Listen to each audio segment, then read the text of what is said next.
This game is the single most important game every year for us. Obviously, we want to win every game, but I mean, winning this game would mean everything.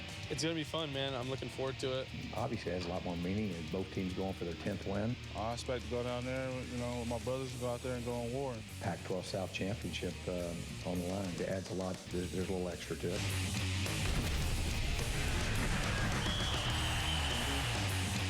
Are you fired up yet? I know I am. It's one of the most intense rivalries in all of college football, but come Friday, the 88 Territorial Cup could be the biggest. Now, if playing for the Cup and a year's worth of bragging rights wasn't enough, throwing a Pac-12 South title on Friday has potential to be huge.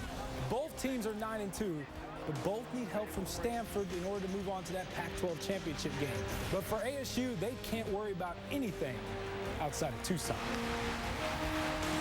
At the end of the day, we only can control what goes on that field, and we can't worry about other games and stuff, other situations, and we got to take this game, and we're excited about it, and we know, everyone knows how much it means to this community and this school, so we're just worried about this game. We got to go out there and just, control what we can control, and link up as a brotherhood and, play as a unit. Coop will be out there on Friday. By the way, Rich Rodriguez does not want the score of the UCLA game up on the big board, so bring your cell phones. Yeah. That way you can stay updated the whole game. Good idea. All right. Good to have you, Cece. We'll be right back. Just seeing so many great players and stuff play this game throughout the years, and just how intense and just how much fun they are to watch and just to be a part of. And I just love being a part of this history. Another year, another chance for ASU players to cement their place in the history books. Hey, it's one of the oldest rivalries in all of college football. Get this. This is the first meeting since 1986 where both ASU and Arizona are ranked.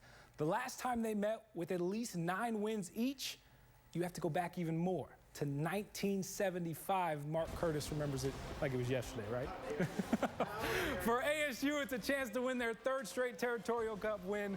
Now, no coach has ever opened their career 3-0 versus the Wildcats at ASU. Todd Graham could do that on Friday. It's a big moment for his team, but he's not worried about his players being too hyped up. I don't have to worry about giving a motivational speech, and don't get distracted by all the other stuff. All the other stuff around the game is for the pageantry of it. It's for the fans and all that. We need to stay focused on the job at hand. We are going to always be passionate and intense, but we're going to be very disciplined. That's the key. Be disciplined. We'll be there. Kickoff is Friday at 1:30. All right, in a move to boost the running game, the Cardinals signed running back Michael Bush. He's a 7-year vet, has 31 career touchdowns, and he spent last season with the Chicago Bears. All right, it's the final week of the high school football season. 5 state championship games coming up this weekend. Today was media day out in the North Valley. Players and coaches from every school all under one roof. But for Liberty head coach Dan Phileman, this isn't the only time this week he'll be in front of the microphone. All right, I'm here with Liberty coach Dan Phileman. You got a state championship game, but is the most exciting part of your week being on the Sam Acho show? That's pretty exciting for me. I'm a big Longhorn fan and a fan of the Cardinals as well. But, with that aside, I think the state championship is going to be the most important thing for me this week. Of course, Sam Acho went to UT. Catch Coach Phileman, Cardinals linebacker Lorenzo Alexander, and the rest of the gang tonight on the Sam Acho Show at 7 o'clock exclusively on azcentral.com. And a quick programming reminder about our high school football show. Friday Night Fever will air live this Saturday night at 6:30.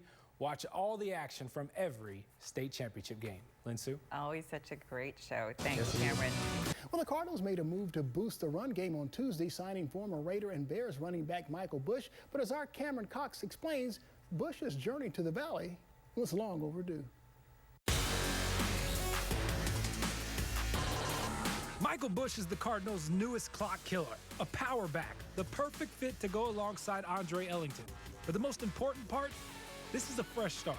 Being a part of a team that has a chance to go to the playoffs, and I've never been there before, it's a great thing, great opportunity. But the job search wasn't easy. Bush is coming off the worst season of his career last year with the Bears, so this 7-year NFL vet was out of work and thinking about hanging it up. I was almost about to cut back a little bit, from working out. just because, you love the game so much and you don't want to think it's the end, but at the same time, it's not the end of the world. So I was already looking forward to, about to go back and finish school and start my, my second career. He can hold off on that second career now because Michael Bush has a full-time job, but don't expect to see much of him Sunday in Atlanta. The Cardinals plan to ease him into the game plan, but that's okay for Bush because he's just thankful to have a job. What is one thing that you're thankful for? Having another opportunity to actually show that I belong in the league, because it was tough being at home for 12 weeks and watching games and just shaking my head and like asking why when you don't have any answers. But basically, for the young guys, you don't take this for granted. Another opportunity. That's all Bush wanted. With the Cardinals, Cameron Cox, AZ Central Sports. Well, thanks a lot, Cameron. Good job on that piece, and we're back with more 12 News after this.